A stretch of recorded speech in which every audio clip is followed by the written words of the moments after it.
தமிழகத்தில் புதிதாக பொறுப்பேற்றுள்ள தாவேகா அரசின் முதல் முழுமையான பட்ஜெட் மக்களின் எதிர்பார்ப்புகளையும் அரசின் பொருளாதார சவால்களையும் ஒருசேர எதிர்கொள்ளும் முக்கிய ஆவணமாக கருதப்படுகிறது. இந்த பட்ஜெட்டின் எதிர்பார்ப்புகள் மற்றும் அரசுக்கு முன்புள்ள சவால்கள் என்னென்ன என்பதை விவரிக்கிறது இந்த செய்தி தொகுப்பு.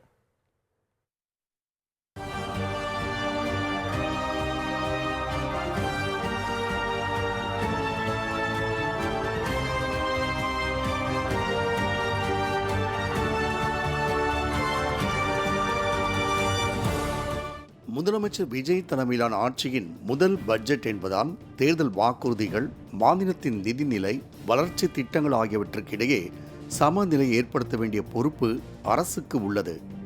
இதன் காரணமாக இந்த பட்ஜெட் மீது அனைத்து தரப்பினரின் கவனமும் திரும்பியுள்ளது.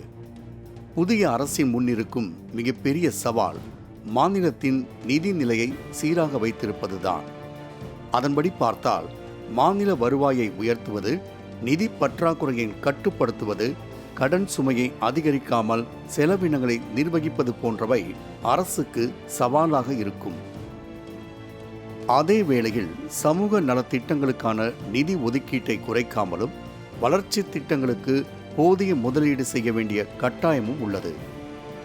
தேர்தல் பிரச்சாரத்தின் போது மக்களுக்கு அளிக்கப்பட்ட முக்கிய வாக்குறுதிகளை நிறைவேற்றுவதற்கான நிதி ஒதுக்கீடு இந்த பட்ஜெட்டில் இடம்பெறுமா என்பது அரசியல் ரீதியாக முக்கியமான கேள்வியாக உள்ளது. புதிய திட்டங்களை அறிவிப்பதோடு மட்டுமல்லாமல் அவற்றை நடைமுறைப்படுத்துவதற்கான நிதி ஆதாரத்தையும் அரசு தெளிவுபடுத்த வேண்டிய அவசியம் உள்ளது. இந்த நிதிநிலை அறிக்கையில் விவசாயிகளின் எதிர்பார்ப்பும் மிகுந்து காணப்படுகிறது.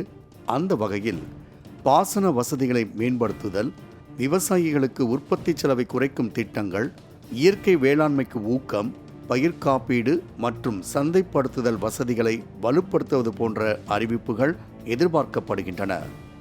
சிறு குறு மற்றும் நடுத்தர தொழில் நிறுவனங்களுக்கு ஊக்குவிப்பு வழங்குவது, வேலைவாய்ப்புகளை உருவாக்குவது ஆகியவை முக்கிய அம்சங்களாக இருக்கும் என எதிர்பார்க்கப்படுகிறது. அதே நேரத்தில் பெண்கள், மூத்த குடிமக்கள் மற்றும் பொருளாதார ரீதியாக பின்தங்கியோருக்கான நலத்திட்டங்கள் தொடருமா என்ற கேள்வியும், புதிய திட்டங்கள் அறிமுகப்படுத்தப்படுமா என்ற கேள்வியும் பொதுமக்களிடையே எழுந்துள்ளது.